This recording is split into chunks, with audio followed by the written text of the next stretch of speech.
Hi everyone, Prayagraj to Ayodhya journey అయితే ఇప్పుడే start అయింది. ప్రయాగ్రాజ్ నుంచి అయోధ్యకి అయితే మన ట్రైన్ అయితే బయలుదేరుతుంది. ఇంకొక 3 అవర్స్లో మన ట్రైన్ అయితే అయోధ్యకి చేరుకుంటుంది. అయోధ్యకి చేరుకున్న తర్వాత అయోధ్య నగరం ఏ విధంగా ఉంటుందో మీకు పూర్తిగా ఎక్స్ప్లోర్ చేయబోతున్నాం. సి ఫ్రెండ్స్, ఇక్కడి నుంచి అయోధ్యకి అయితే మనం దగ్గర అవ్వబోతున్నాం. ఇది ఒక చిన్న టౌన్. ఒక టౌన్ నుంచి మనం ఇప్పుడే క్రాస్ అవుతున్నాం. చూడండి ఇక్కడ హౌసెస్ ఏ విధంగా ఉన్నాయో, అలాగే పీపుల్స్, అలాగే పక్కన ఉన్న వాతావరణం ఏ విధంగా ఉందో మీరు పూర్తిగా అబ్జర్వ్ చేయవచ్చు. ఇదే నార్త్ ఇండియా. ఇది నార్త్ ఇండియాలో కొంత భాగం మాత్రమే. ఇంకా అద్భుతంగా ఉంటుంది. నిజానికైతే డెహ్రాడూన్, ఉత్తరాఖండ్ రాష్ట్రం అయితే ఇంకా అద్భుతంగా ఉంటుంది. అలాంటి స్టేట్స్కి వెళ్ళినప్పుడైతే మనకి చాలా అద్భుతమైనటువంటి వాతావరణం, సీనరీస్ కనిపిస్తాయి మీకు. వెదర్ కూడా చాలా బాగా ఉంటుంది. ఇక్కడైతే పగటిపూట ఎక్కువగా ఎండలు వస్తున్నాయి, అలాగే నైట్ అయితే చలి విపరీతంగా ఉంటుంది. రాత్రి ట్రైన్లో చూసాము మేమైతే చలి విపరీతంగా ఉంది. మనకి 2 బ్లాంకెట్స్ కప్పుకున్నా కూడా చలి అయితే తగ్గడం లేదు. అంత హెవీగా అయితే మనకి ఇక్కడ నైట్ పూట చలి ఉంది. పగల మాత్రం నార్మల్గానే ఉంటుంది. విలేజెస్ ఏ విధంగా ఉన్నాయి, హౌసెస్ ఏ విధంగా ఉన్నాయి, ఇక్కడ పరిస్థితులు ఏ విధంగా ఉన్నాయని మనకి పూర్తిగా అర్థం కాకపోవచ్చు. ఎందుకంటే అక్కడ లైవ్లో మనం నివసిస్తే మనకు అర్థమవుతుంది ఎలా ఉన్నాయనేది. అయితే ఇక్కడ ఇంకో విషయం ఏంటంటే, ప్రతి ఒక్కరూ ఇక్కడ ఆవులు ఎక్కువగా ఉంటున్నాయి. ఆవు పేడతోటి పిడకలు చేస్తూ ఉంటారు. దాదాపు అన్ని హౌసెస్ అంతే. మన రైల్వే ట్రాక్కి పక్కన ఉన్నటువంటి హౌసెస్ అన్నీ కూడా ఆల్మోస్ట్ అందరూ కూడా సేమ్ ఇదే పని చేస్తూ ఉంటారు. ఆవు పేడతోటి పిడకలు చేస్తూ ఉంటారు. చూపిస్తాను, మీరు కూడా చూడొచ్చు. ఇది వీళ్ళకి ప్రధాన వర్క్గా అయి ఉండొచ్చు.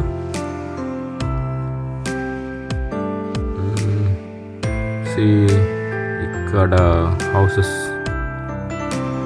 రోడ్స్ అయితే చాలా చిన్నగా ఉన్నాయి. నిజానికైతే మనంత రోడ్స్ కూడా అక్కడ ఉండడం లేదు. చాలా చిన్న చిన్న రోడ్స్ అయితే ఉంటున్నాయి.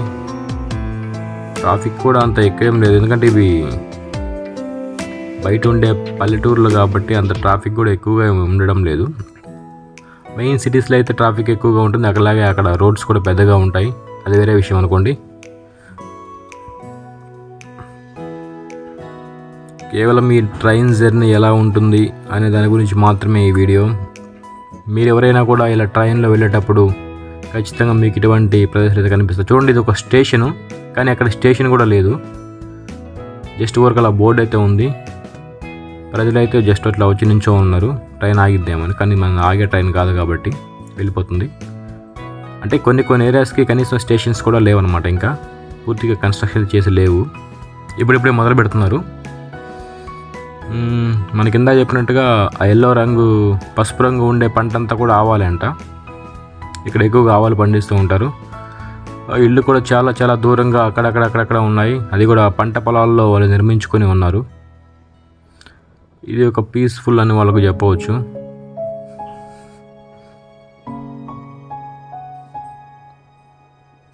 Very long. చూడండి ఈ హౌస్ అనేది ఎలా ఉందో. చుట్టుపక్కల ఇల్లు లేవు, ఒక్కటే ఇల్లు ఉంది అక్కడ. అని అలాగే అవి చూసారా, ఇందాక చెప్పాను నేను. ఇవి కొన్ని హౌసెస్ అయితే. ఇక్కడ పచ్చని వాతావరణం ఉంది కాబట్టి ఇది ఎడారి అని చెప్పలేము మనం. కొంచెం పర్లేదు, కానీ చాలా దూరంగా ఉన్నటువంటి హౌసెస్ ఇవి. మేబీ అది ఒక స్కూల్ అయి ఉండొచ్చు. ఇక్కడ ఒక స్కూల్ కూడా ఉంది. స్కూల్ కొంచెం పెద్దగా ఉంది. కాంపౌండ్ వాల్ అవి మొత్తం పూర్తి స్థాయిలో కన్స్ట్రక్షన్ చేసి ఒక స్కూలే. మేబీ గవర్నమెంట్ స్కూల్ అయి ఉండొచ్చు.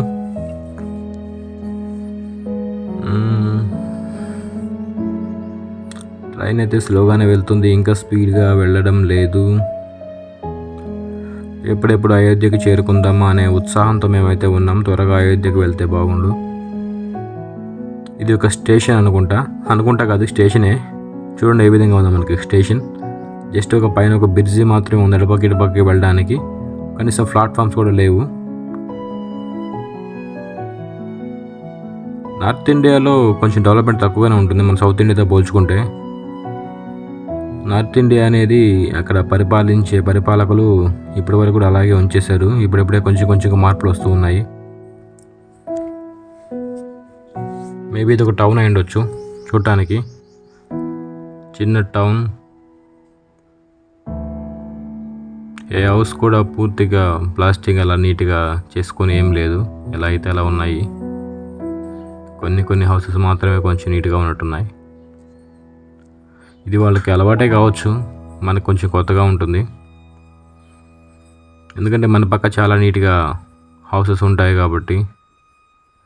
అండ్ అలాగే మనుషులు, మన దగ్గర ఉండే పరిస్థితులన్నీ కూడా చాలా నీట్గా ఉంటాయి. కానీ అక్కడ వాళ్ళకి ఇలా అలవాటు అయిపోయింది, ఇలాగే జీవిస్తూ ఉంటారు. నార్త్ ఇండియన్ విలేజెస్ ఇలాగే ఉంటాయి. ఇంకా కొన్ని దిక్కులైతే చాలా దారుణంగా కూడా ఉంటాయి.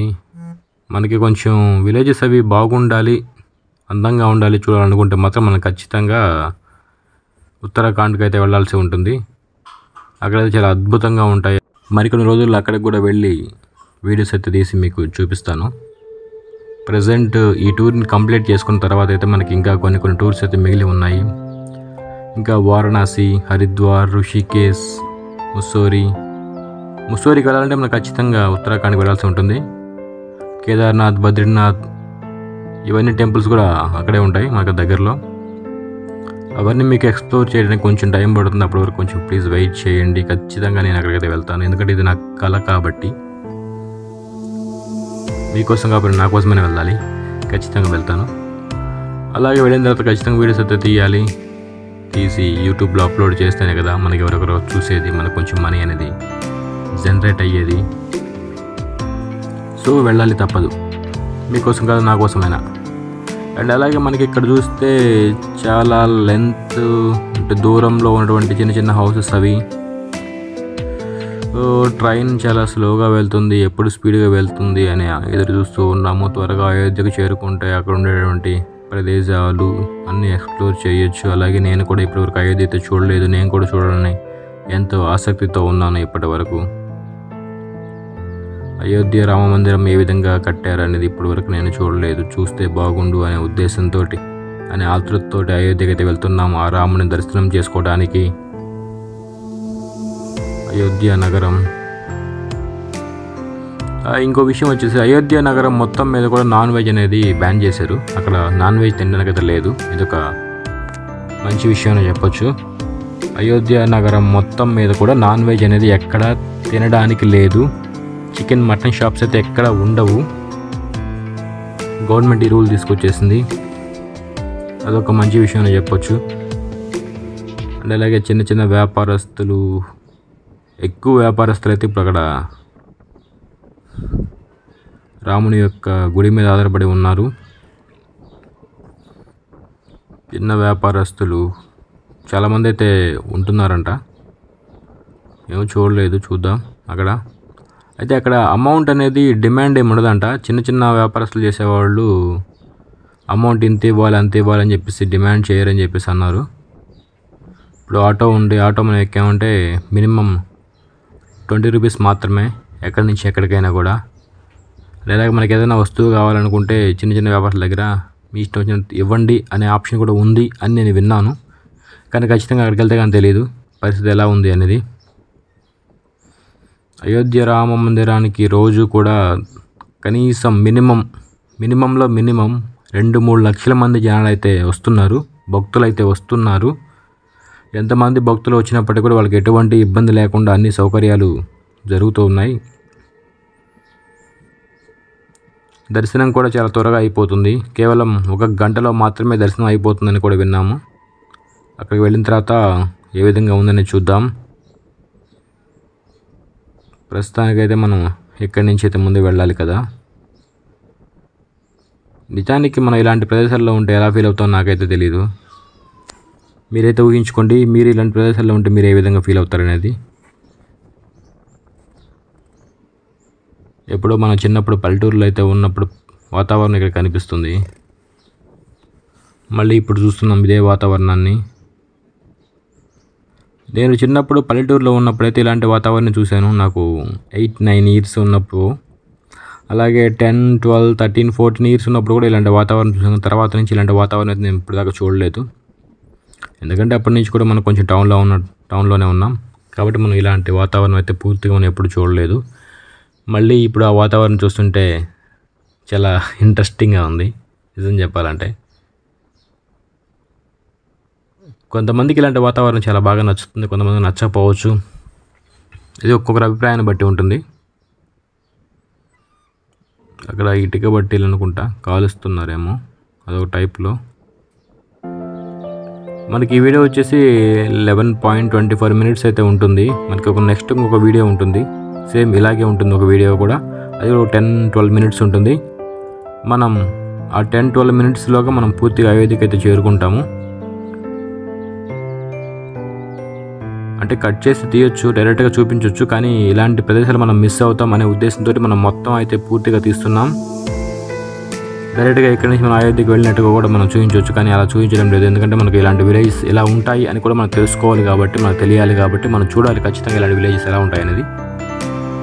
కాబట్టి దానికోసమే వీడియో కొంచెం లెంతీ ప్రాసెస్ ఉంటుంది. So please adjust. Next video వస్తుంది చూడండి.